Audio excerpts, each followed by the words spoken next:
सभी आज से भारत के सबसे बड़े पुलिस बल का अभिन्न हिस्सा बनने जा रहे हैं। और इसलिए मैं ये सभी 60,244 युवाओं को मनपूर्वक अनंत अनंत शुभकामनाएं देना चाहता हूं। उत्तर प्रदेश का पुलिस बल पूरे देश में सबसे बड़ा पुलिस बल है। आजादी के वक्त उत्तर प्रदेश के पुलिस बल में एक प्रकार से पूरे देश के साथ इसकी कंपैरिजन होती थी, मगर कुछ साल जो रहे उत्तर प्रदेश की कानून और व्यवस्था बिगड़ती गई और हमारे 2017 में भारतीय जनता पार्टी की सरकार बनी, योगी जी मुख्यमंत्री बने, उत्तर प्रदेश पुलिस फिर से नई बुलंदियों को हासिल करने के रास्ते पर आगे बढ़ रहा है। और आप सभी के लिए एक गौरव का मौका है कि आज आप एक पुलिस बल, उत्तर प्रदेश पुलिस बल का हिस्सा बनने जा रहे हैं। मित्रों, नरेंद्र मोदी जी के नेतृत्व में देश भर के पुलिस बल में आधुनिकीकरण की शुरुआत हुई, मगर उत्तर प्रदेश में वो शुरुआत 3 साल देरी से हुई। 14 से 17 तक भारत सरकार की कोई सुधार प्रक्रिया दूर दूर तक उत्तर प्रदेश में दिखाई नहीं पड़ती थी।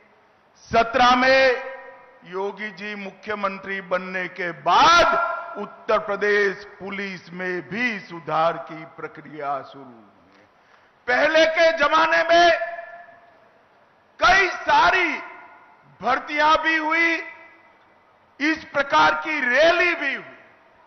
शायद इस बार संख्या सबसे ज्यादा है, मगर मेरी दृष्टि से संख्या के ज्यादा एक बात बड़ी महत्वपूर्ण है। मेरे सामने 60,244 युवा बैठे हैं। मैं उनके सामने हिम्मत से कह रहा हूं, किसी को एक काने पाई की भी रिश्वत किसी को देनी नहीं पड़ी है। ये पारदर्शिता के साथ भर्ती हुई, ना खर्ची, ना पर्ची, सिफारिश से भी नहीं, जाति के आधार पर भी नहीं और भ्रष्टाचार से भी नहीं, योग्यता के आधार पर 48 लाख एप्लीकेशन में से आप सब आपकी योग्यता के आधार पर आए हैं। और मैं मानता हूं इससे बड़ी उपलब्धि किसी भी शासन के लिए कोई नहीं हो सकती है। भाइयों बहनों, आप जब यहां से उत्तर प्रदेश पुलिस बल का हिस्सा बनने जा रहे हो, इसमें 12,000 से ज्यादा बच्चियां भी हैं और मुझे गर्व हो रहा है।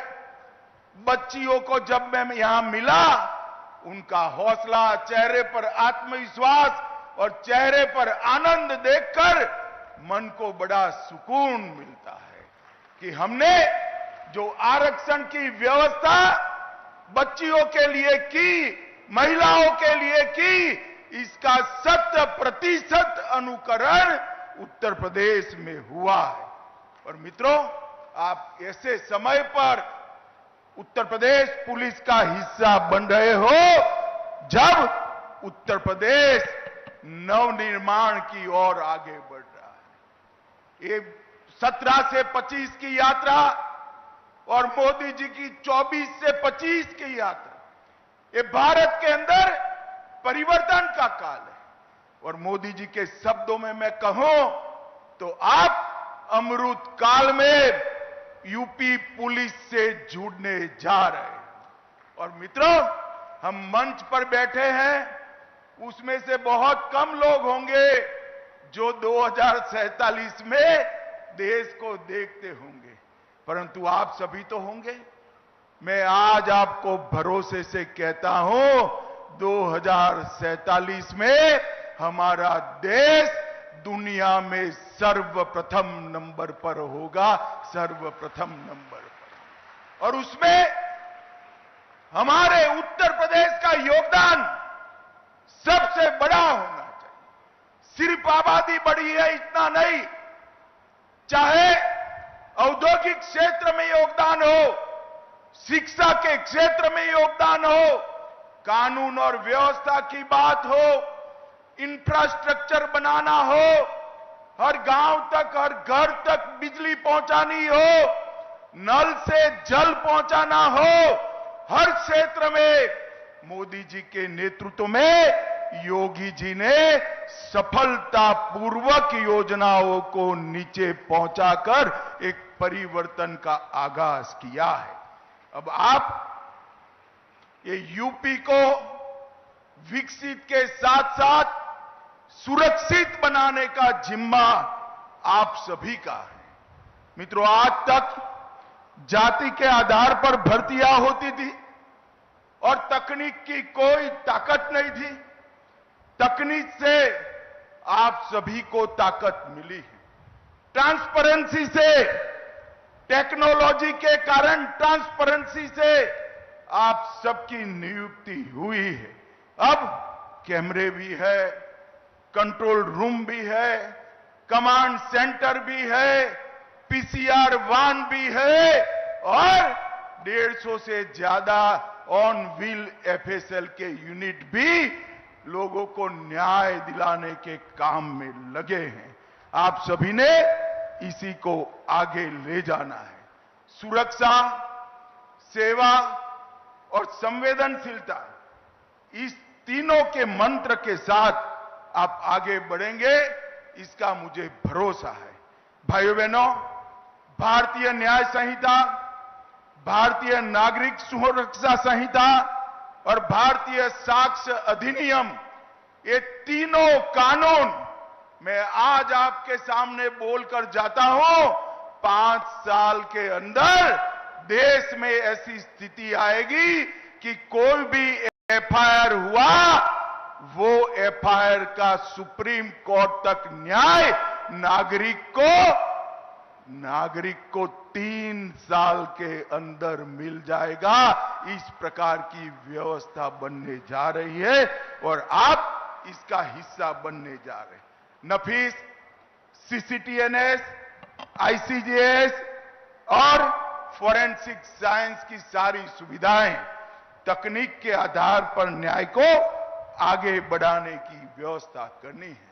आप जब यूपी पुलिस का हिस्सा बनने जा रहे हो, तब दंगों का गढ़ माने जाने वाला उत्तर प्रदेश दंगा मुक्त हो चुका है। ये परंपरा को आपने आगे बढ़ानी है। यहां पर न्याय का शासन हुआ है, गुंडों का फरमान नहीं चलता, अपराधियों को वीआईपी ट्रीटमेंट नहीं मिलती। ये सारी व्यवस्था को 60,000 युवा आप लोगों ने आगे बढ़ाना है और मोदी जी ने 11 साल के अंदर जो देश को आगे बढ़ाने का काम किया है, उसको 47 के भारत की नींव डालने का काम मेरे सामने बैठे युवाओं ने करना है। इस 11 साल के अंदर 25 करोड़ लोग गरीबी रेखा के बाहर आए, 60 करोड़ लोगों को हर घर में गैस का सिलेंडर, शौचालय, नल से जल, बिजली, 5 किलो मुफ्त अनाज, 5 लाख तक का इलाज और हर किसान को 6,000 रुपया प्रति साल देने का काम नरेंद्र मोदी जी ने कर मोदी जी ने पिछड़े, दलित और आदिवासियों के जीवन में एक नया उजाला भरने का काम किया है।